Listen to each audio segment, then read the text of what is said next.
ಈಗ ನಾನು ಮೊನ್ನೆ ಮೈಸೂರಿಂದ ಟ್ರಾವೆಲ್ ಮಾಡಬೇಕಾದ್ರೆ ಹೈವೇನಲ್ಲಿ ನೋಡಿದೆ, ಅಲ್ಲಲ್ಲಿ ಚೆಕ್ ಪಾಯಿಂಟ್ಗಳಿದ್ದಾವೆ. ಸೊ ಎಲೆಕ್ಷನ್ ಅನೌನ್ಸ್ ಆಗ್ತಿದ್ದಂಗೆ ಚೆಕ್ ಪಾಯಿಂಟ್ಗಳು ಬಂದಿದೆ.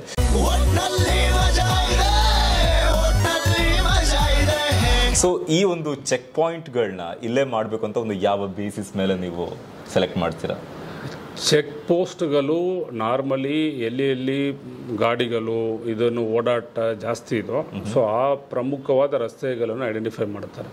ಇನ್ಫ್ಯಾಕ್ಟ್ ಎಲ್ಲ ಎಲೆಕ್ಷನ್ ಕಮಿಷನ್ ಡೈರೆಕ್ಷನ್ ಪ್ರಕಾರ ಒಂದು ವಿಧಾನಸಭಾ ಕ್ಷೇತ್ರಕ್ಕೆ ಕನಿಷ್ಠ ಮಿನಿಮಮ್ 3 ಚೆಕ್ ಪೋಸ್ಟ್ಗಳು ಇರಬೇಕು.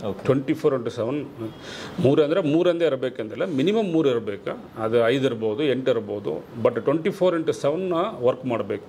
ಈಗ ಒಂದು ವಿಧಾನಸಭಾ ಕ್ಷೇತ್ರದಲ್ಲಿ ಈಗ ಎಕ್ಸಾಂಪಲ್ ಒಂದು 7-8 ರೋಡ್ಗಳು ಬರ್ತದೆ, ಬೇರೆ ಬೇರೆ ಪ್ಲೇಸಿಂದ ಟೌನ್ ಸೆಂಟ್ರಕ್ಕೆ ಬರ್ತಾ ಇದೆ ಅಂದರೆ ಎಲ್ಲ ರೋಡ್ಗಳಲ್ಲೂ ಕೂಡ ಚೆಕ್ ಪೋಸ್ಟ್ ಇರ್ತದೆ. ಈಗ ನಾವು ಒಂದು ಕಡೆ ಚೆಕ್ ಪೋಸ್ಟ್ ಮಾಡಿ ಅವ್ನು ಬೇರೆ ಒಂದು ಕಡೆ ಹೋದರೆ ಮತ್ತೆ ಅವ್ರು ಹಿಡಿಯೋಕ್ಕಾಗಲ್ಲ.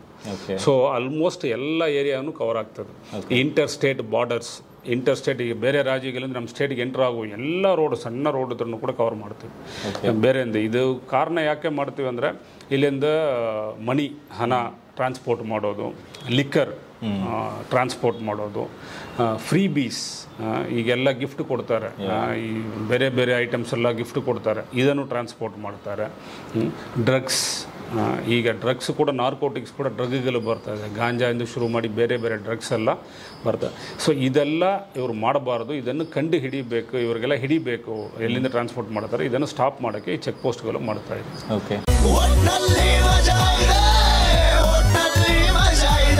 ಇಂತಹ ಹೆಚ್ಚಿನ ಕಾಂಟೆಂಟ್ಗಳಿಗೆ ಸಬ್ಸ್ಕ್ರೈಬ್ ಆಗಿ radio city Kannada YouTube channel. ಏನ್ ಯೋಚನೆ ಮಾಡ್ತಿದ್ದೀರಾ? ಬೇಗ ಬೇಗ ಬೆಲ್ ಐಕನ್ ಕ್ಲಿಕ್ ಮಾಡಿ.